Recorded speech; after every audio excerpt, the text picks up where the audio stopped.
देख रहे हैं उद्घोष और मैं हूं आपके साथ आयुषी नेगी। बुलेटिन की शुरुआत करेंगे।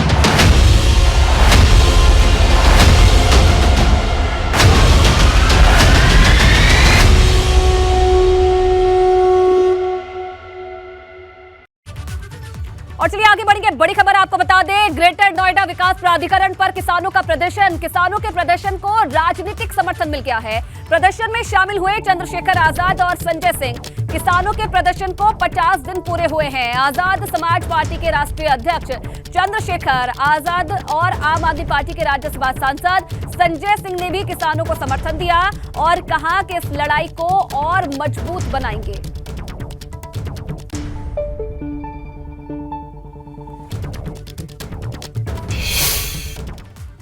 और बड़ी खबर बागपत से, चुनावी रंजिश को लेकर मारपीट हो गई है। रंजिश में प्रधान पति को दबंगों ने पीटा। प्रधान के पति पर लोहे की रॉड से भी हमला किया गया। दबंगों की गुंडागर्दी का वीडियो वायरल।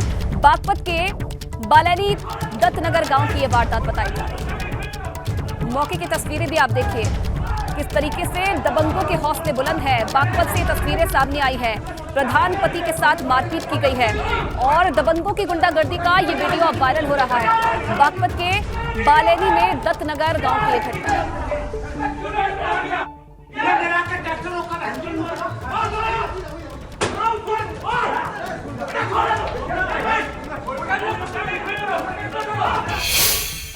अब राजधानी लखनऊ से खबर, सड़क हादसे में 2 युवकों की मौत हो गई है। टैंकर की टक्कर से बाइक सवार 2 युवकों की मौत हो गई। भाजपा के सह जिला संयोजक सुनील कुमार के बेटे थे दोनों। मलिहाबाद में आम्रपाल वाटर पार्क के पास यह हादसा हुआ। हादसे में घायल होने के बाद इलाज के दौरान दोनों ने दम तोड़ दिया। परिवार में कोहराम मचा, जांच में जुट गई है पुलिस। इधर मिर्जापुर में विंध्याचल पुलिस को बड़ी सफलता मिली है। गाड़ी चढ़ाकर शख्स की हत्या का पूरा मामला है। पुलिस ने आरोपी ड्राइवर को गिरफ्तार किया है। मोदी योगी को लेकर बहस में हत्या की गई। दूल्हे के चाचा के ऊपर आरोपी ने कल गाड़ी चढ़ा दी थी। इधर नाराज परिजनों ने गिरफ्तारी को लेकर सड़क जाम किया। विंध्याचल थाना क्षेत्र के महोखर गांव के पास यह घटना हुई थी। ये बड़ी सफलता पुलिस को मिली है। आरोपी को पुलिस ने गिरफ्तार कर लिया है। आपको बता दें कि मोदी योगी को लेकर बहस दोनों में हुई थी, जिसमें तहस में आकर इस युवक ने दूल्हे के चाचा के ऊपर गाड़ी चढ़ा दी थी, जिससे उसकी मौत हो गई। नाराज परिजनों ने काफी हंगामा किया था, सड़क जाम कर दी थी और पुलिस ने आज आरोपी ड्राइवर को गिरफ्तार कर लिया है। चलिए आगे बढ़ेंगे तो संजीव जीवा हत्याकांड पर हाईकोर्ट से बड़ी खबर मिल रही है। हाईकोर्ट ने सीबीआई जांच की मांग को खारिज कर दिया है। फिलहाल सीबीआई जांच की कोई जरूरत नहीं है, हाईकोर्ट की तरफ से कहना है। एसआईटी जांच से संतुष्ट ना होने पर फिर से याचिका दायर करें, हाईकोर्ट की तरफ से कहना है। सीबीआई जांच की मांग वाली याचिका को खारिज कर दिया है। संजीव जीवा हत्याकांड से ये बड़ी खबर, हाईकोर्ट ने सीबीआई जांच की मांग को खारिज कर दिया है। फिलहाल सीबीआई जांच की कोई जरूरत नहीं है, हाईकोर्ट की तरफ से यह भी कहा गया है। इधर गोरखपुर विकास प्राधिकरण की बड़ी कार्रवाई, डॉक्टर संतोष के अस्पताल को सील किया है। अवैध निर्माण के चलते क्लिनिक को सील किया है। नगर नियोजन एवं विकास अधिनियम 1973 की धारा 37 के अंतर्गत जीडीए ने सीलिंग की कार्रवाई की है। गोरखपुर विकास प्राधिकरण की यह बड़ी कार्रवाई, अवैध निर्माण के चलते इस क्लिनिक को सील कर दिया है।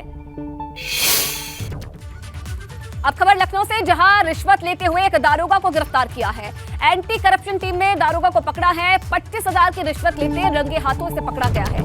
बख्शी का तालाब थाने में तैनात है दारोगा, जिसे आज रिश्वत लेते हुए रंगे हाथों पकड़ा गया है। एंटी करप्शन टीम ने दारोगा को पकड़ा है।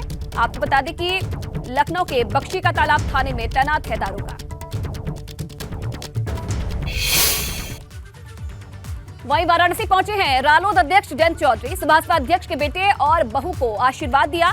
अरुण राजभर की शादी के प्रतिभोज में भी शामिल हुए जयंत चौधरी। तस्वीरें भी आप देख रहे हैं। वाराणसी पहुंचे हैं रालोद अध्यक्ष जयंत चौधरी। यहां भाजपा अध्यक्ष ओपी राजभर के बेटे अरुण राजभर के शादी का रिसेप्शन है। यहां पहुंचकर उन्होंने उनके बेटे और बहू को आशीर्वाद दिया और प्रतिभोज में भी शामिल हुए। और अब बात विरोधियों पर बसपा प्रमुख के तीखे प्रहारों की। मायावती ने भाजपा, सपा और कांग्रेस पर बड़ा हमला बोला है और सॉफ्ट हिंदुत्व को लेकर सभी को आड़े हाथों लिया। खासकर बीजेपी व कांग्रेस में अब इस मुद्दे पर काफ़ी प्रमुखता से लड़ाई चल रही है कि इन दोनों में से कौन बड़ा हिंदुत्ववादी है। वह हिंदू भक्त हैं तथा पूजा पाठ करने में भी माहिर हैं, लेकिन इससे ये ज़रूर स्पष्ट होता है कि हिंदू धर्म को छोड़कर बाकी सभी धर्मों की ये दोनों पार्टियां उपेक्षा कर रही हैं, जो इनका ये कृत्य संविधान की मंशा के विरुद्ध भी है। बीएसपी सभी धर्मों का एक बराबर सम्मान करती है, क्योंकि अपने देश में अकेले या हिंदू धर्म को मानने वाले लोग ही नहीं रहते हैं, बल्कि मुस्लिम, सिख, ईसाई, पारसी व बौद्ध आदि इन विभिन्न धर्मों को मानने वाले लोग भी रहते हैं। मज़ारों आदि को जो ये कहकर अब हटाया जा रहा है कि मज़ारें सरकारी ज़मीनों पर बनी हैं, इससे बीएसपी सहमत नहीं है और इसका बीएसपी इसलिए विरोध करती है क्योंकि जब यहाँ मज़ारें सरकारी ज़मीनों पर बन रही थी तो तब उस समय यहाँ की सरकारों ने इनको बनने से क्यों नहीं रोका था। बरसों से मज़ारें बनी हुई हैं और अब यकायक उनको तोड़ने का प्लान बना दिया गया, तो ये तो ठीक नहीं है। तो इसमें हमें राजनीति ज़्यादा नज़र आती है। इन चारों राज्यों में इस वर्ष हो रहे विधानसभा आम चुनाव में इन जरूरी मुद्दों को लेकर हमारी पार्टी पूरी तैयारी के साथ यहाँ चुनाव में उतर रही है। इतना ही नहीं, बल्कि इन सभी मामलों में यहाँ की जनता को जागरूक बनाने एवं चुनावी तैयारी के लिए भी बीएसपी केंद्रीय यूनिट ने पार्टी के नेशनल कोऑर्डिनेटर श्री आकाश आनंद को तथा इन चारों राज्यों के केंद्रीय कोऑर्डिनेटर व राज्यसभा सांसद श्री रामजी गौतम को भी मुख्य तौर पर लगाया हुआ है। इधर बसपा प्रमुख मायावती पर भाजपा ने पलटवार किया है। भाजपा के अल्पसंख्यक मोर्चा के प्रदेश अध्यक्ष का बयान, बसपा सरकार में अल्पसंख्यकों के लिए कोई काम नहीं हुआ है, उनका सारा ध्यान अपनी कोष भरने पर था, अवैध चीज को हटाने के विरोध नहीं करना चाहिए, बासत अली का ये कहना है। मायावती पर पलटवार उन्होंने किया है। बहन कुमारी मायावती जी, जिनकी प्रेस विज्ञप्ति पे उनके अलावा किसी जीवित व्यक्ति का फोटो नाम नहीं होता, अगर वो ऐसी बात करें तो ये बिल्कुल एक तरह से एक ना पचने वाली और ना लगने वाली बात है। बहन जी को भारतीय जनता पार्टी की नीतियों से प्रभावित होकर के उनको भी इसी तरह की अपनी सोच बनानी चाहिए और लगातार तुष्टीकरण की और समाज को बांटने की जो राजनीति कर रही हैं वो चलने वाली नहीं है। लोग समझ चुके हैं कि वो इस तरह की बातें केवल एक धर्म को, एक जाति के लोगों को खुश करने के लिए करती हैं और वो लोग ये जान चुके हैं ये उनके ढकोसले हैं, इससे कोई लाभ उनको होने वाला नहीं है। सपा महासचिव रामलाल जी सुमन का बयान सामने आया है। बीएसपी का स्टैंड ही अकेले चुनाव लड़ने का है और हमारे बीएसपी के साथ संबंध अच्छे नहीं है, ये भी उन्होंने कहा है। बीएसपी का हर स्टैंड भाजपा को लाभ देगा, सभी दल भाजपा के खिलाफ एकजुट हो, ये भी उन्होंने कहा है। तो बीएसपी का स्टैंड ही अकेले चुनाव लड़ने का है और सभी दल भाजपा के खिलाफ एकजुट हो, और बीएसपी को लेकर उन्होंने कहा कि हर स्टैंड भाजपा को लाभ देगा।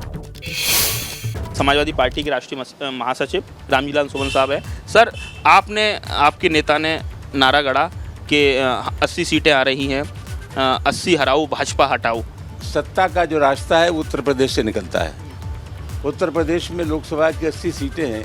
अगर हम उत्तर प्रदेश में भाजपा को हरा देंगे तो किसी भी कीमत पर दिल्ली में भाजपा की सरकार नहीं बनेगी। तो हमारी कोशिश ये है कि और जनता के मिजाज को देख कर हम कह सकते हैं कि हम उत्तर प्रदेश में बीजेपी को हराएंगे। क्या लग रहा है सर? कल एसपी सिंह बघेल ने कहा कि ये जोक ऑफ द सेंचुरी है, तो इसको लेकर ये जोक ऑफ द सेंचुरी वो उनको लग रहा है कि ये बहुत ही हल्के माहौल में या हल्का बयान है अखिलेश यादव।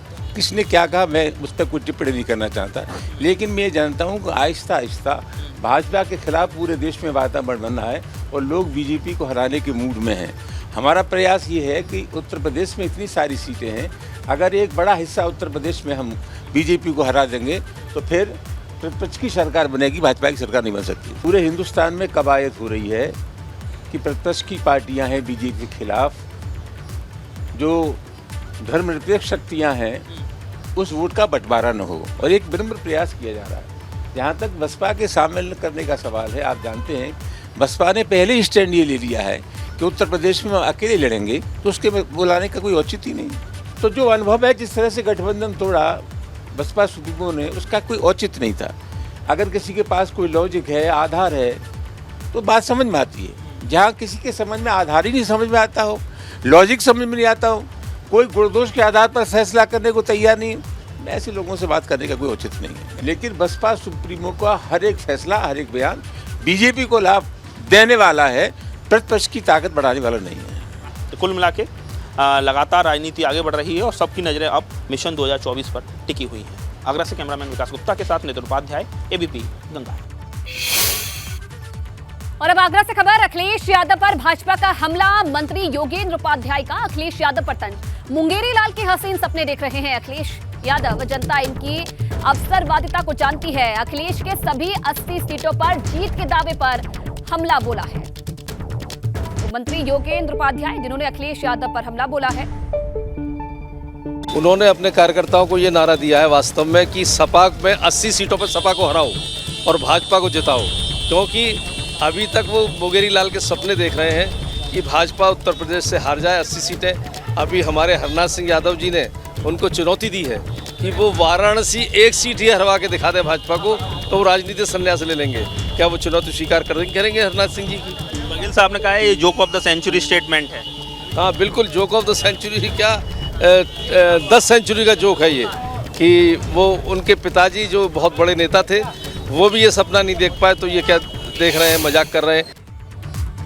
तो लोकसभा चुनाव से पहले कांग्रेस पार्टी में सिरफटबल सामने आई है। कानपुर में कांग्रेस के प्रदेश उपाध्यक्ष सुहेल अंसारी ने प्रदेश अध्यक्ष ब्रजलाल खाबरी पर गंभीर आरोप लगाए हैं और टिकट बेचने का भी आरोप तक लगा दिया। प्रदेश अध्यक्ष ने टिकट बांटा, जो दायित्व बनता था उत्तर के अध्यक्ष को बांटने का, वो प्रदेश अध्यक्ष ने टिकट बांटा। और 73 का उन्होंने ये कहा कि ये सिंबल हम फ्रीज करते हैं और इस सिंबल पे कोई नहीं लड़ेगा। कुछ लोग मिली भगत करके सिंबल उसको बेच दिया, और बेच के जो पुराना प्रत्याशी था उसको दे दिया 3 बजे, और दे दिया तो वो प्रत्याशी लड़ा और वो जीत गया। लेकिन इसमें हम लोगों ने कोई भीतरघात नहीं किया। जब वहाँ सिंबल अलाउ जो हुआ था, सिंबल वो सादाब आलम के नाम हुआ था, वो लिस्ट में भी नाम उसी सादाब आलम था। ऊपर से फ़ोन आता है उत्तर के अध्यक्ष को, सब सादाब आलम को आप टिकट नहीं दोगे। टिकट तो वहाँ बांट रहे थे, प्रदेश अध्यक्ष बांट रहे थे, क्षेत्रीय अध्यक्ष बांट रहे थे, वही जिम्मेदार हैं। किसी से न पूछेंगे न गचेंगे, किसी से कोई बात नहीं करेंगे, कोई मशवरा नहीं लेंगे, प्रदेश उपाध्यक्ष से भी नहीं लेंगे, अपने मन से पूरी कांग्रेस चला रहे हैं। तो कांग्रेस चलाने वाले जो लोग इस वक्त बैठे हुए हैं वो ऐसे कांग्रेस को चलाएंगे, तो ऐसे कांग्रेस चलने वाली नहीं है। और बड़ी खबर, केंद्रीय मंत्रिमंडल में इसी महीने बदलाव होने की संभावना। सूत्रों से यह बड़ी जानकारी मिल रही है। केंद्र सरकार में यूपी से बढ़ाई जाएगी दलित मंत्रियों की संख्या। आगामी लोकसभा चुनाव में दलित वोट बैंक पर भाजपा का पूरा फोकस है। यूपी, मध्य प्रदेश, राजस्थान की बढ़ेगी मंत्रियों की हिस्सेदारी। भाजपा का 2024 के लिए सामाजिक समीकरण दुरुस्त करने पर जोर है। सूत्रों से जानकारी मिल रही है शाहजहांपुर के सांसद अरुण कुमार सागर को जिम्मेदारी मिल सकती है, जगह मिल सकती है केंद्रीय मंत्रिमंडल में। बस्ती के सांसद हरीश द्विवेदी का नाम भी इसमें शामिल है और गौतम बुद्ध नगर के सांसद महेश शर्मा को भी मंत्रिमंडल में शामिल किया जा सकता है। ये बड़ी जानकारी इस वक्त मिल रही है सूत्रों के हवाले से। आगे बढ़ेंगे, यूपी में भीषण गर्मी से बुरा हाल है। वाराणसी में तापमान 45 डिग्री से पार हो चुका है और तपिश भरी गर्मी से लोगों का जीना मुहाल है। वाराणसी में गर्मी अपना कहर भर पा रही है। आसमान से आग के गोले बरस रहे हैं, तो वहीं 25 किलोमीटर प्रति घंटे की स्पीड से गर्म हवाएं चल रही हैं, जो आम लोगों को काफ़ी प्रभावित कर रही है। हम आपको तस्वीरें दिखाना चाहेंगे वाराणसी की सड़कों की। अब देख सकते हैं किस तरह से सड़कें सुनी हुई देखने को मिल रही हैं, जो सड़कें आम दिनों में भरी हुई देखने को मिलती थी। गर्मी की वजह से लोग कम घरों से बाहर निकल रहे हैं, और जो लोग निकल रहे हैं वो पेय पदार्थ पी रहे हैं। इसके साथ साथ चेहरे को गमछे से ढक के लोग निकल रहे हैं, क्योंकि जिस तरह की भीषण चिलचिलाती हुई गर्मी पड़ रही है उससे लोग कहीं ना कहीं प्रभावित होते हुए देखने को मिल रहे हैं। लिहाजा आप देख सकते हैं सन्नाटा सड़कों पर देखने को मिल रहा है। आपको दूसरी तस्वीर दिखाना चाहेंगे सड़क की दूसरी तरफ की, जो सड़क हमेशा भरी रहती थी, इस गर्मी की वजह से जो आग बरस रही है आसमान से, उस आग की वजह से लोग घरों में रहना पसंद कर रहे हैं। ज़मीन से आग बरस रही है, आसमान से आग बरस रही है, जो लोगों को काफ़ी प्रभावित कर रही है। मौसम विभाग की माने तो अगले 2 से 3 दिन में बारिश होने की अनुमान लगाया जा रहा है, लेकिन अब देखने वाली बात होगी है कि बारिश होती है कि नहीं। लेकिन जिस तरह की तपिश भरी गर्मी पड़ रही है, उससे कहीं ना कहीं आम जनजीवन प्रभावित होते हुए देखने को मिल रहा है। कैमरामैन विशेष साथ नवीन पांडे, एबीपी गंगा, वाराणसी। उधर हमीरपुर में भी गर्मी से बुरा हाल है। आलम यह है कि जिला अस्पताल में सभी बेड फुल हो गए हैं। यहाँ पारा 44 डिग्री को छू रहा है और तापमान बढ़ने से बड़ी तादाद में उल्टी, दस्त, बुखार और खांसी जुकाम के मरीजों की तादाद में बड़ा इजाफा हुआ है।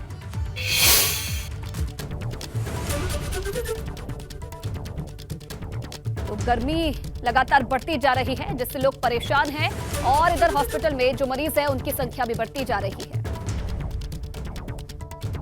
इस समय गर्मी को देखते हुए लगभग 44 डिग्री टेम्परेचर चल रहा है। आजकल बुखार, टट्टी, उल्टी के मरीज ज़्यादा आ रहे हैं। उनकी पूरी व्यवस्था हमारे अस्पताल में है इलाज की, और यथानुसार भर्ती भी किए जा रहे हैं। अगर बेड्स की कमी पड़ेगी तो एक्स्ट्रा बेड डालने की हमारे यहाँ व्यवस्था है और उनका सुचारू रूप से उपचार भी किया जाएगा। वहीं मेरठ में भीषण गर्मी नौनिहालों पर भारी पड़ रही है। मौसम के बदलते मिजाज की वजह से बच्चे डायरिया की चपेट में आ रहे हैं। सरकारी अस्पतालों से सुबह से ही कतारें लग जाती हैं। डॉक्टर्स सलाह दे रहे हैं कि बदलते मौसम में बच्चों का खास ख्याल रखें। आलम यह है कि बच्चा वार्ड में पिछले 10 दिन से फुल है। किसी बच्चे को उल्टी की शिकायत है तो किसी को दस्त की, कोई बुखार से पीड़ित है तो कोई खांसी और जुकाम से, और सबसे ज्यादा मामले डायरिया के हैं।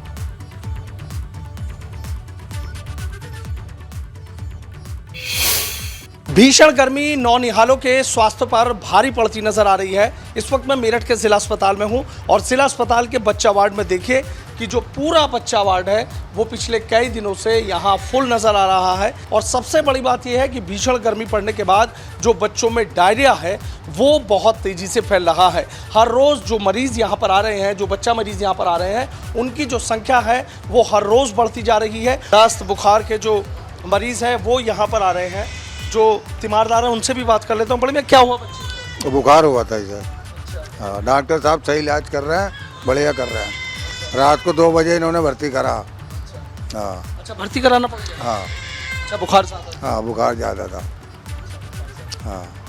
कुछ और भी तीमारदार है उनसे बात कर। क्या हुआ से बच्ची? उल्टी दस्त, बुखार है, उल्टी दस्त है। अब आराम है, पहले सुबह से आराम है बहुत ज़्यादा। कितने दिन से बीमार? ये इसको 1 हफ्ता हो गया, 1 हफ्ते से ज़्यादा हो गया। अब आकर आराम लगा इसको। अब सुबह जब लेकर आए उल्टी करी इसने बहुत ज़्यादा, तो इन्होंने एकदम एडमिट कर लिया देख के। तो अब आराम है जब से बोतल लगी है इसके। डॉक्टर साहब ने अच्छा इलाज किया। ऐसे में आपको भी बच्चों का बेहद ख्याल रखने की ज़रूरत है, क्योंकि भीषण गर्मी है। ऐसे में बच्चों को बाहर ना जाने दें। बाहर की जो खुली हुई और जो कटे हुए फल बाहर ठेलों पर रखे रहते हैं उनको बच्चों को न खाने दें, और ORS का घोल और बच्चों को लगातार जो पानी है वो पिलाते रहें।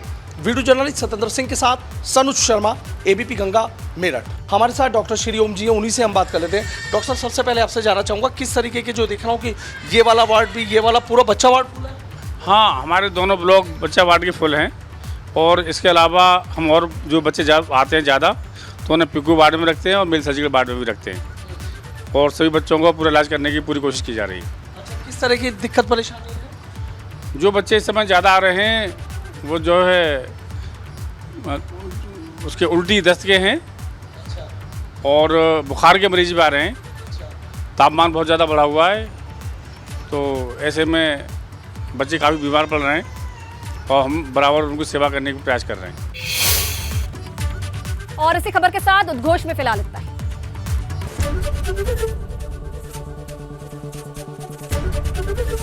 एबीपी गंगा, खबर आपकी, जुबान आपकी।